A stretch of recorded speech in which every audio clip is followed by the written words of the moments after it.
a service of CNC Worldwide.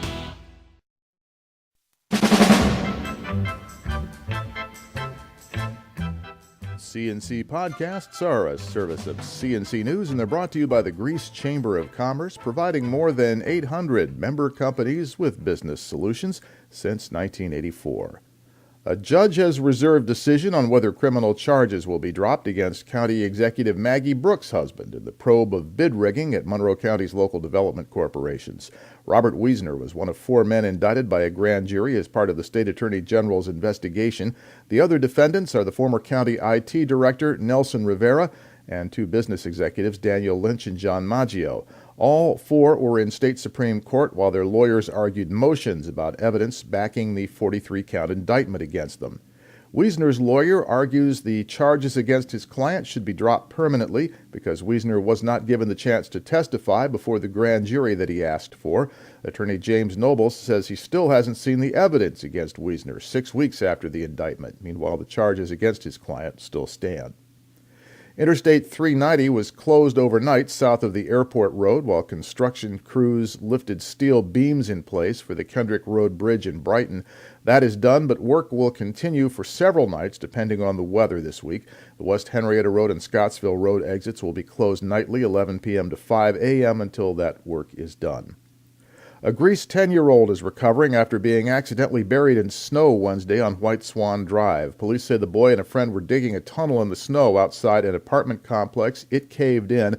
The second boy tried to dig his friend out, then ran for help.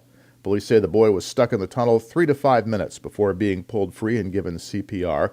He was taken to Unity Hospital, later transferred to Strong Memorial. A University Avenue apartment building has to be demolished after being hit by fire Wednesday morning.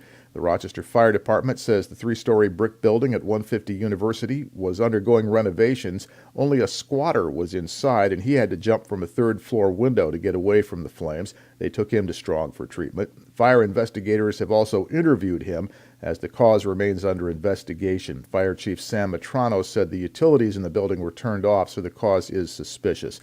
The roof caved in during the fire. The building's no longer stable, so it has to come down.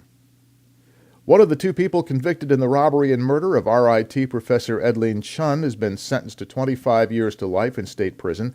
State Supreme Court Justice Francis Affronti sentenced Natalie Johnson Wednesday. 1 day earlier, her accomplice, Jarrell Henry, was found guilty of first-degree murder in the same courtroom, and Henry will be sentenced on January 14th.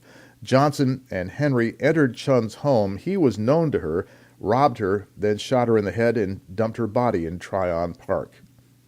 A Rochester man is dead after being shot down Wednesday at the corner of J and Orchard Streets. Police say Antoine Brown was standing in front of a corner store. Another man approached. They talked. The suspect then pulled out a gun and shot Brown, who died later at Strong. Police are asking anyone with information to call 911. And Rochester police are looking for this suspect who held up the Chase Bank branch at Lake Avenue and Denise Road in Charlotte Wednesday morning. The suspect handed the teller a note demanding money shortly after 11:30, then fled with an undisclosed amount of cash in what appeared to be a white Pontiac. The next CNC podcast is whenever you click on one of our pages and hear it. Updates are recorded as necessary, and I'm Bud Lowell, CNC News.